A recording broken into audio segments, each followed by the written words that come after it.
join me. Let's do some art. Today I will be working with this wooden tray and one of my lucky finds. I went to the thrift store and in an old toolbox I found this heavy metal gear. I also pulled out a few other metal components. I start by drilling a hole right here through the bottom of the tray, and then I want to work on the background. I happen to have this really cool fantasy map from an old book. It's black and white. I was able to connect it together pretty well and then cut it to size. Now, before working a bit more on that map, I want to attach these two big hands from an old wall clock. I removed the rivets they both had so they would lay nice and flat. I also secured them with some clips while they're drying. I then also attached an old drawer handle to the top of the tray. Next, I will continue working on my map, including some color and so on. Now, this video is long in coming. I know the gap between my last one and this one was unusually long, but the reason is that my household and myself caught COVID. So we all have been a bit sick around here, not too long, not too bad, but also not too pleasant. I'm really glad we caught it now, 2 years in, as we all have been vaccinated, and I don't want to know what it feels like to get this flu without protection because it's nasty. Anyway, in the meantime, everybody is well, especially the kids got over it super fast. I am still working a little bit on the aftermath, but I'm sure by next week it's all behind me. So as you could see, I used my distress inks to just color up this map a bit, just to make it look a bit older, but I also wanted that teal color in it. Next, I prepare the box with black gesso so I can attach the paper and keep working on it. Now, this project is, of course, my contribution to last month's 4-core art challenge. And now, when I'm done with this, I will show you the lineup of all the entries you sent my way for the challenge. And of course, at the end of the video, I will give you the 4-core challenge for August. So here, as you can see, I use my Mod Podge to just add all the papers to the inside of my little tray. All right, enough of my little wee introduction here. I think it's a good time to turn you over to some music. Like always, you will find anything I am using, any mediums or anything else you may need explaining in the captions. It's all pretty simple and straightforward. Now, I may chat with you so in between, but surely towards the end. So please enjoy.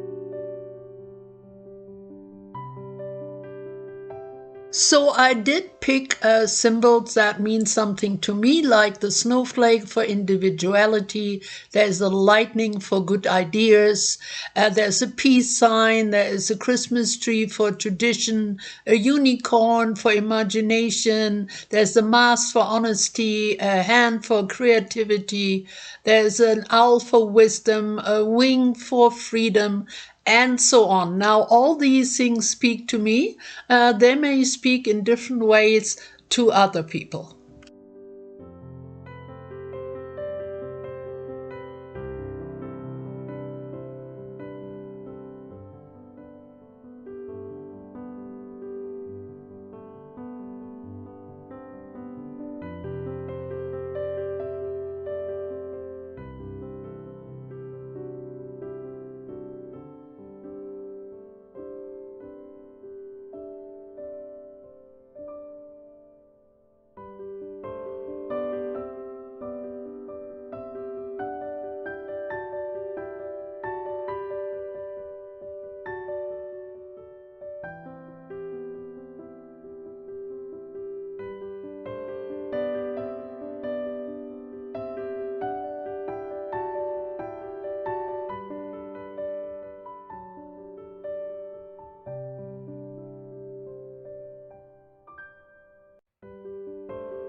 So I used acrylic black paint to do a cleanup and also seal the outside of the whole tray.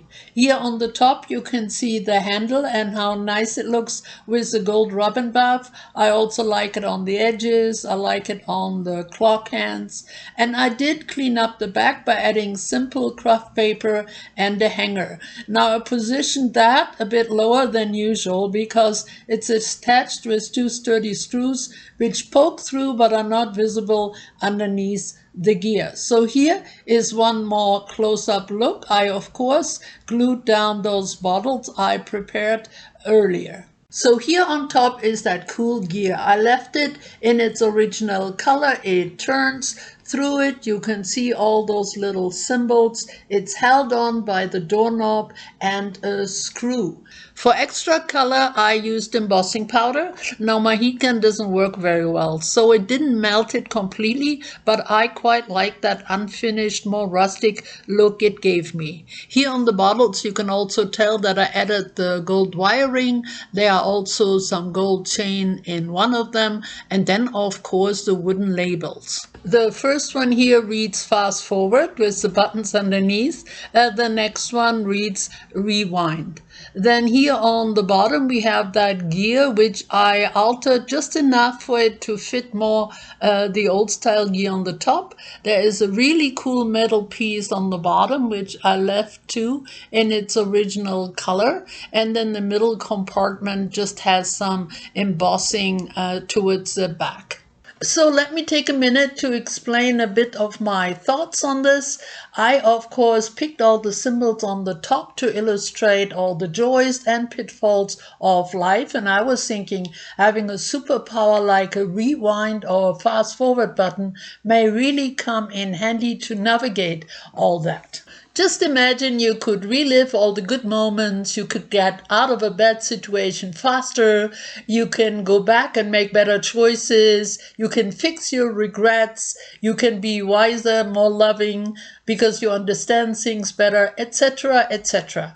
I think that this talent can easily open up the imagination to all kinds of scenarios. Well, we better get back to reality. I, of course, added the map. I like the little wooden labels. I also like the added hands here on the side. I think the symbol of time fits well to the overall look and idea of this assemblage piece.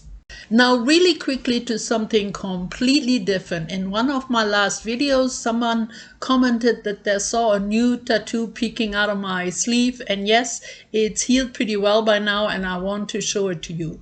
This is my original design. Sorry, a bit crumbled. It was in my wallet, and it shows a dragonfly, some triangles, some line work, and of course, just like my tattoo from last year, lots of symbolism important to me, including a tiny fast forward and rewind button.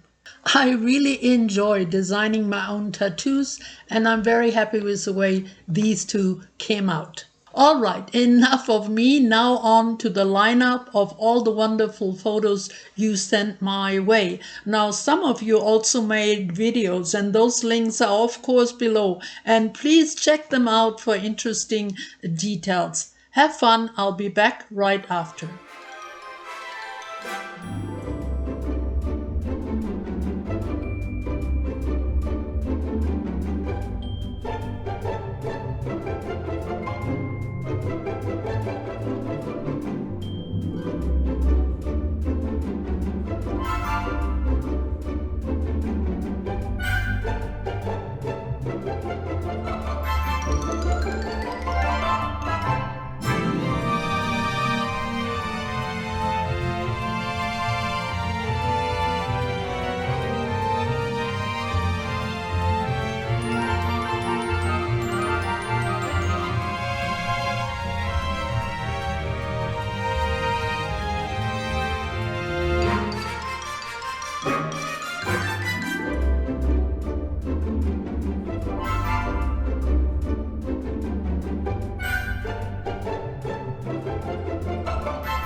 So it is just about time for our August 4-core art challenge, but before I get started, a big thank you to all of you artists out there who participated in last month's challenge. As you could see, the lineup is always full of unique ideas and wonderful projects, and I hope you will all join in again. Now, if you are new to the challenges, please just go below in my description box, follow the link to the intro video, and there you will find all the information you need. It's very simple. So August, we are more than halfway through the year already. Now I always try every month to come up with some unique combination of 4-core elements. I like to mix things up a bit, and because for the last 2 months we had a very specific theme for our challenges, I thought this month we could do without that. But of course, there's something very specific within those 4 elements for this month that will unite all of our projects. So let me get started. Number 1. We will all pick a sturdy substrate and create a wall decoration of our choice. So right away you can tell that this will give you lots of elbow room. Like always, you can work 2 or 3 dimensional. It could be a painting, a relief, a collage, an assemblage, anything so in between. You have your choice of materials or mediums, whatever you like to work in.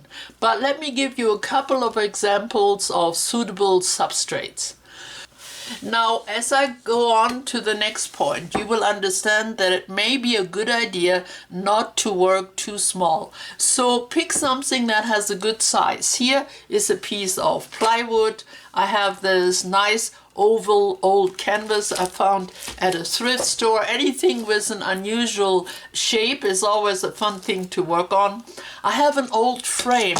Now this project is a great one for any renovations you might want to do on an old art piece, any makeovers on something that you don't really like all that much, but that has good bones and could do with a new look. So this frame could be filled in and could be a great start to a nice new wall decoration.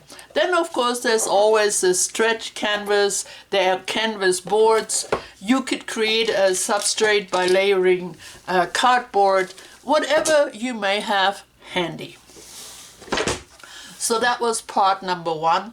Part number 2, and here it is where it gets interesting. We will all include a mosaic. Now, I think you all know what that is. I think the proper, let's just really quickly see here. The proper definition is a picture or pattern produced by arranging together small colored pieces of hard materials such as stone, tile, or glass.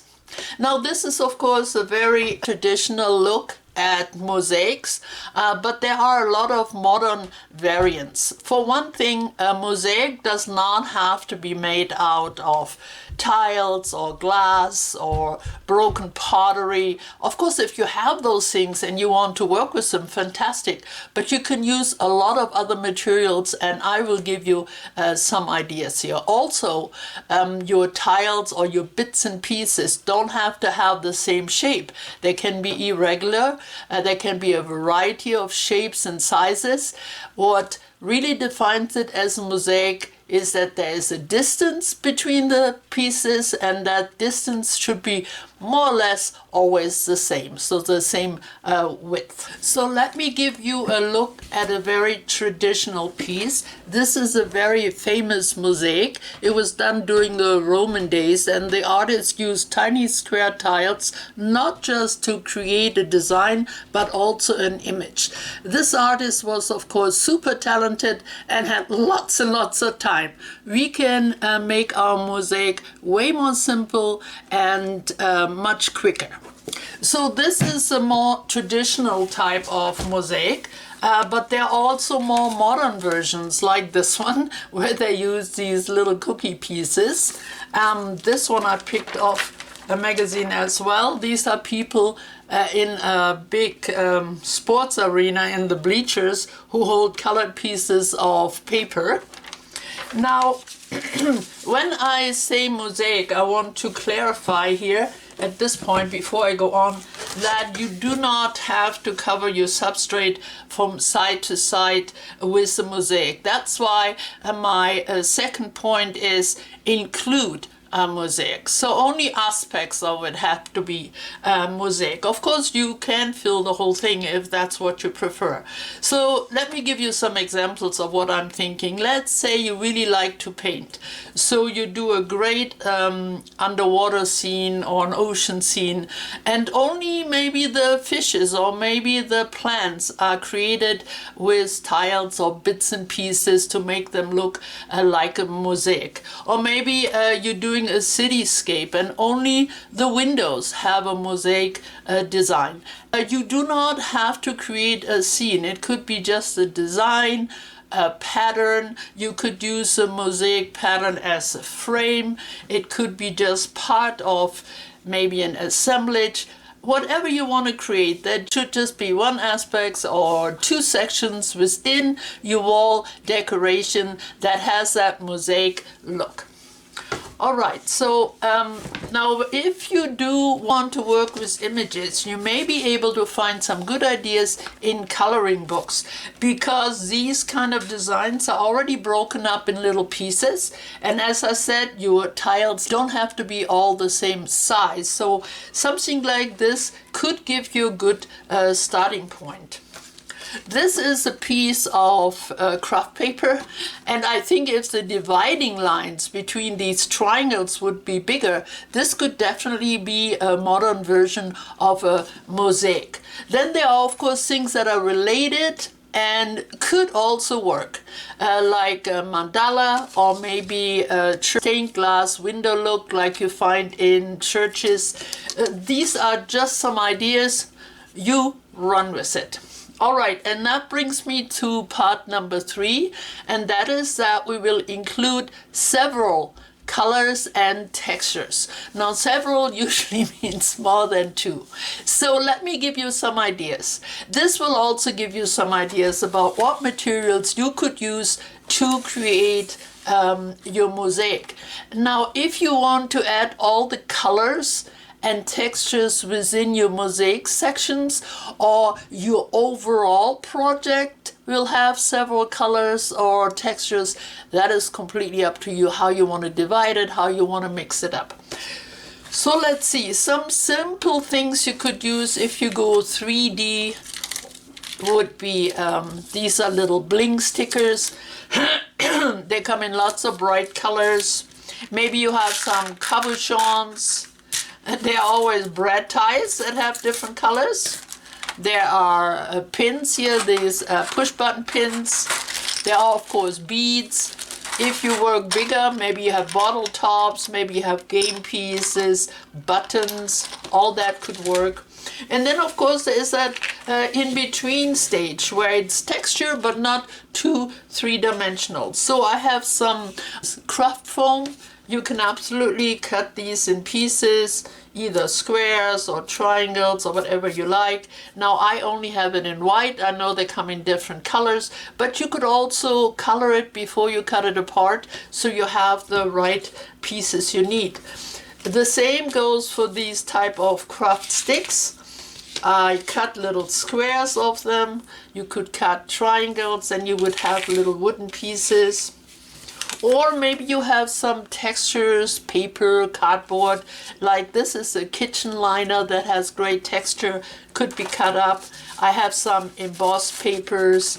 There's some glitter paper which has great texture, and of course color. So your color could be added by painting over things to make your tiles stand out.